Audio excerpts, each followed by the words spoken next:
Ang pagiging tahimik mo ang pinakamalakas na sandata mo. Tama, ang pagiging walang imik mo, ang hindi mo pagpatol, ang pagiging walang kibo mo ang greatest weapon mo.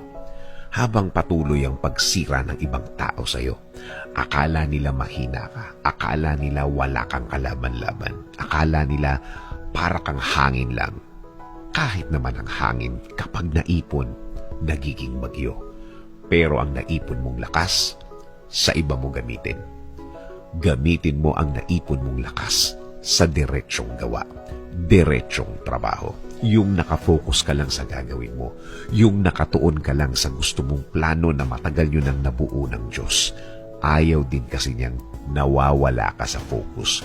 Gusto pa din niya na hindi ka mawawala sa focus. Hindi nawawala ang concentration.